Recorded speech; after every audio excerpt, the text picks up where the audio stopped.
Hello, good evening, and welcome to News Central TV. My name is Mazino Appeal. Here are the stories making headlines beyond the continent.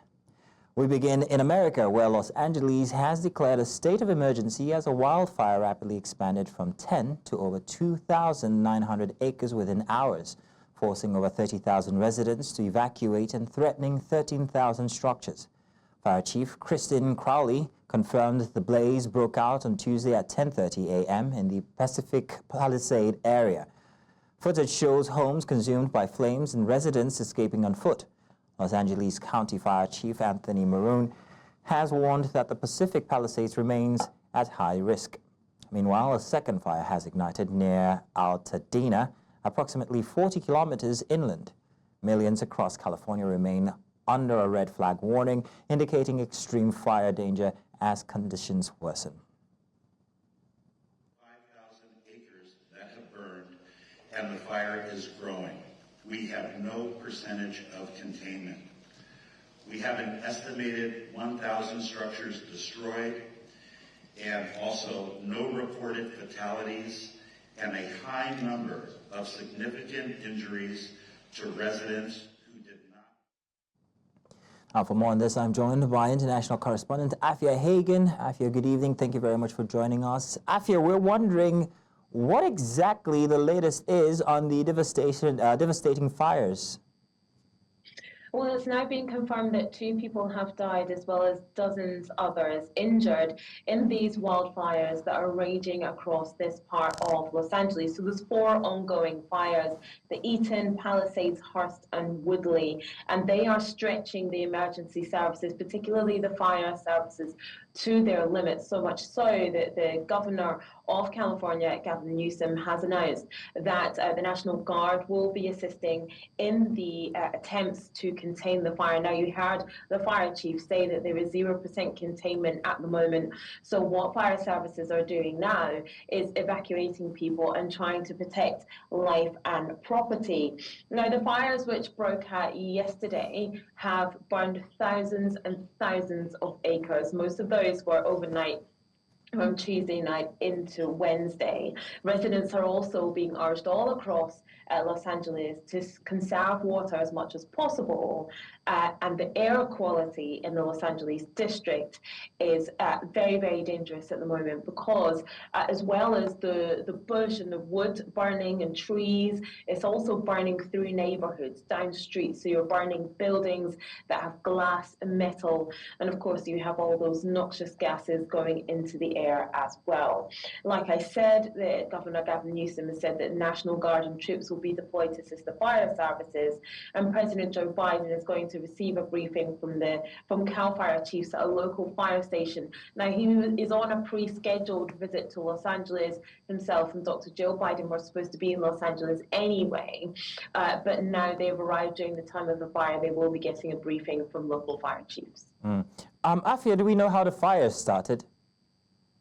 And that's what everybody is wondering. Look, January isn't really fire season. It's actually the rainy season in this part of America, in California.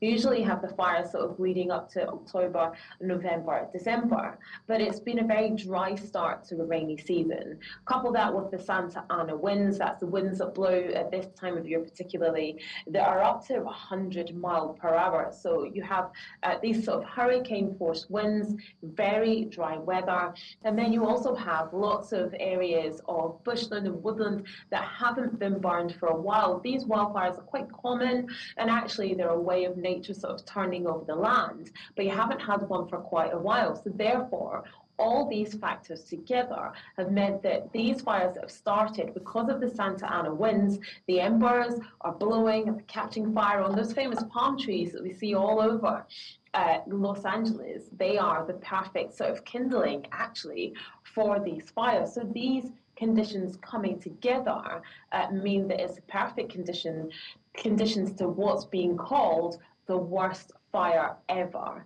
in the Los Angeles region, which could cause up to $10 billion of damage. So with the rescue operations happening and people leaving and also a smaller fire being recorded, What's the forecast for the next week or the next few days? How will that affect the fires or the weather? Well, the Santa Ana winds are set to continue, so the winds are going to be a real problem. Now, a problem might also be where they change direction, and therefore the fires will change direction, and the other areas of Los Angeles may be affected by these fires. So like I said, the strong winds are set to continue up to 60 to 80 miles per hour, and of course the air quality is deteriorating in the area as well. So people are keeping an eye on the winds and what direction they will go in. They have been coming from north-northeast. If they go northwest, if they turn south, if they go a completely different direction, then that will change the direction of the fires as well. So it's really about Los Angeles residents looking at the orders for evacuation or to stay at home as they are in some areas, but also following the winds and what they will do, because that will determine where the fire goes next. Well, thank you very much, Afia. It's good to have you here giving us details of the fire. We'll continue to come to you for more updates. Now, moving on to other news, Meta has announced a major shift in its content moderation policies, ending its U.S. fact-checking program on Facebook and Instagram. According to Meta founder and CEO Mark Zuckerberg, the program was too politically biased and had destroyed more trust than they've created. Instead, Meta will adopt a community-driven approach using community notes similar to X, that's formerly Twitter, model. Now, this move aligns with the priorities of incoming President Donald Trump, who has long criticized Meta's fact-checking program as censorship. Experts warn that this shift may lead to the spread of misinformation, as community-driven fact-checking models can be ineffective in combating false information. Because it's time to get back to our roots around free expression on Facebook and Instagram. I started building social media to give people a voice. I gave a speech at Georgetown 5 years ago about the importance of protecting free expression, and I still believe this today. But a lot has happened over the last several years. There's been widespread debate about potential harms from online content. Governments and legacy media have pushed to censor more and more. A lot of this is clearly political, but there's also a lot of legitimately bad stuff out there. Drugs, terrorism, child exploitation. These are things that we take very seriously, and I want to make sure that we handle responsibly. So we built a lot of complex systems to moderate content. But the problem with complex systems is they make mistakes. Even if they accidentally censor just 1% of posts, that's millions of people. And we've reached a point where it's just too many mistakes and too much censorship. But the fact-checkers have just been too politically biased and have destroyed more trust than they've created, especially in the US. So over the next couple of months, we're going to phase in a more comprehensive community notes system. Meanwhile, U.S. President-elect Donald Trump claims Meta's decision to end fact-checking in the U.S. was probably a response to his threats against CEO Mark Zuckerberg. Speaking at his Mar-a-Lago estate, Trump expressed satisfaction with Meta's move, which includes replacing third-party fact-checkers with a community-driven model. Meta's policy shifts aims to simplify content moderation, prioritize free speech, and combat harmful content. The company will focus on removing high-severity violations, such as terrorism and child exploitation, while allowing broader discourse on mainstream topics. Well, I watched their news conference, and I thought it was a very good news conference. I think they've come a long way. Meta, Facebook. I think they've come a long way. I watched it. The man was very impressive. I watched it. Actually, I watched it on Fox. I'm not allowed to say that. Say it? Do you think he's directly responding to the threats that you have made to him in the past? Probably. Yeah, probably. Now, let's also tell you that the European Union has dismissed Meta chief Mark Zuckerberg's allegations of censorship, stating that its tech regulations do not constitute censorship. European Commission spokesperson Paula Pino emphasized it. This response comes after Meta reduced its content moderation policies in the U.S. The EU has been working to regulate online content with measures like the Digital Service Act, which requires platforms to enforce EU-mandated censorship of disapproved online content. However, the EU maintains that these regulations aim to protect users, not censor content. any platform to remove any lawful content.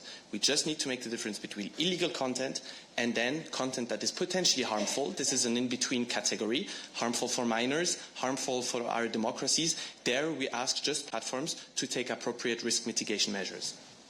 Now, we're talking here about Meta and we're talking here about claims of censorship. Let me just recall you that we have opened proceedings against Meta. And if you take things the other way around, the proceedings opened in April on potential risks to elections and European elections, parliament elections. What we did is we did the other way around. We said that, according to our view, there is a suspected breach by Meta of demoting or shadow banning political content. So taking too many content moderation decisions. We have always been very clear about the fact that no matter which administration takes effect in whatever third country, we have legislation in place and we'll make sure that companies offering the services in the EU comply with our legislation.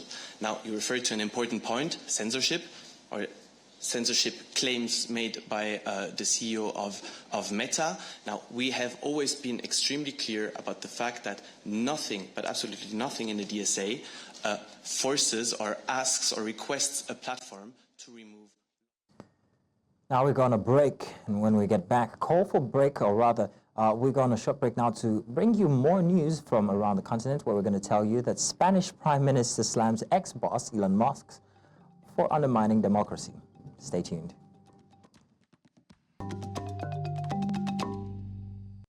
And you're welcome back.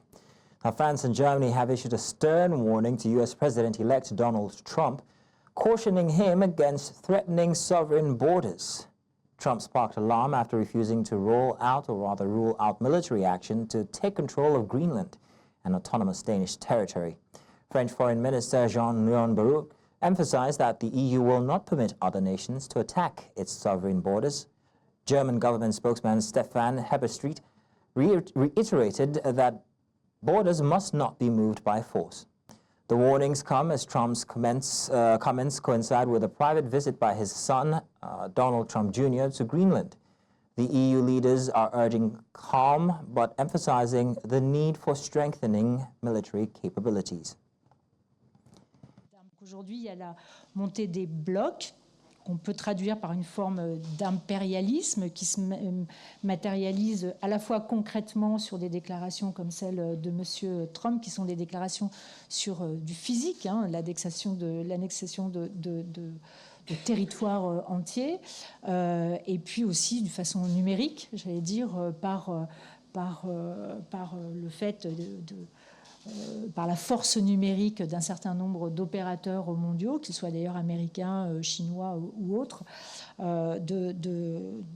d'ordonner la pensée et d'orienter la pensée.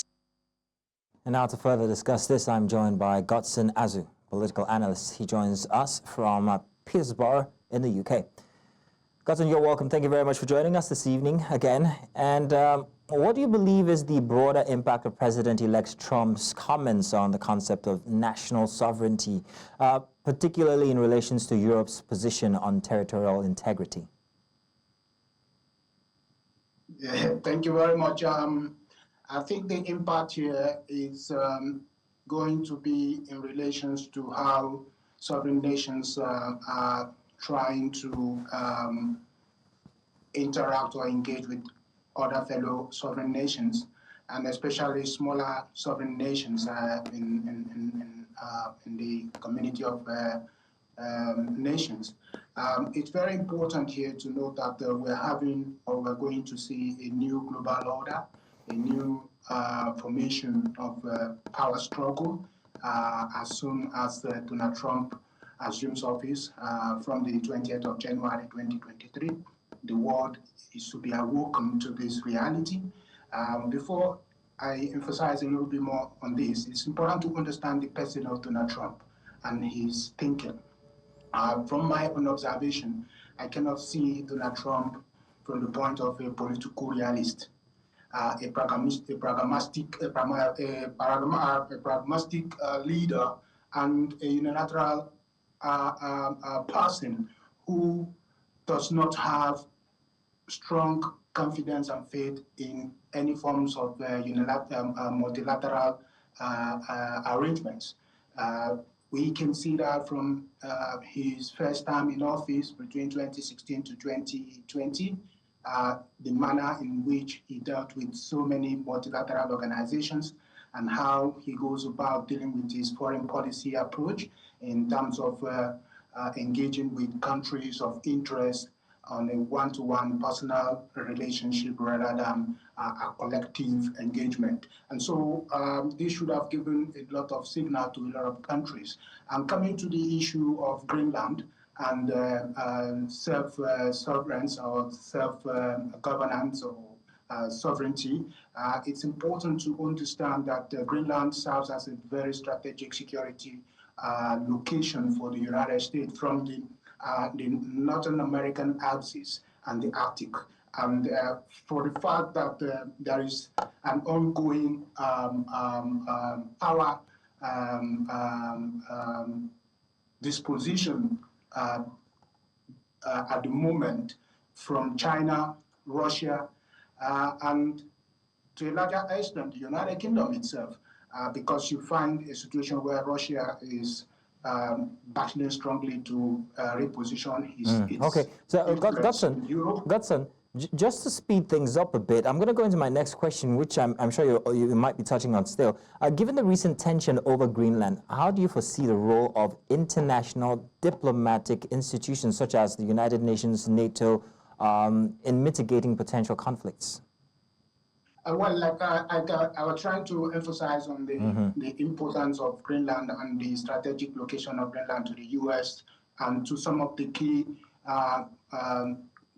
global players such as Russia, China, and the EU. The problem here is that we have a incoming president of the United States that does not have faith and confidence in multilateral arrangements. It's going to be difficult for him to have a roundtable discussions with so many countries sitting around the table to discuss the way forward with regards to a strategic security territory that has a significant influence and a very strong geopolitical activities going on in that place.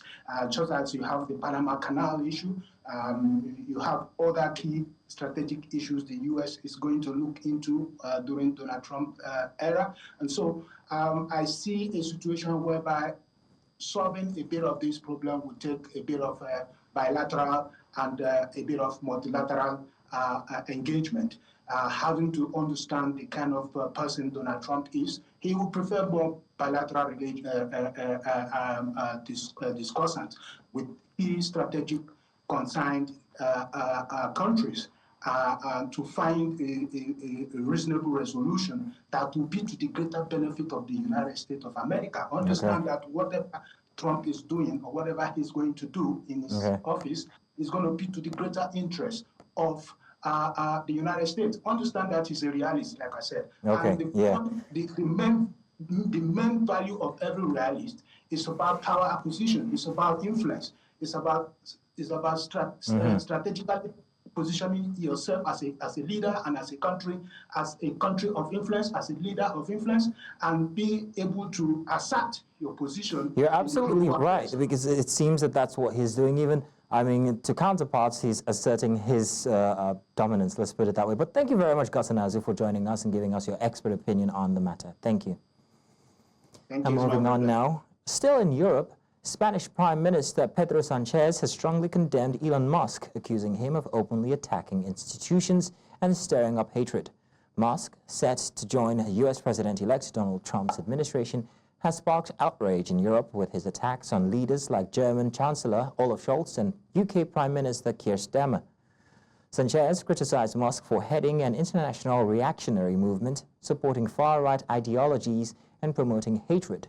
Specifically, Musk has backed the extreme right alternative for German AfD ahead of the country's snap elections on February 23rd. Musk's controversial statements have also included calling for the removal of UK Prime Minister Keir Starmer and advocating the release of far-right activist Tommy Robinson from jail.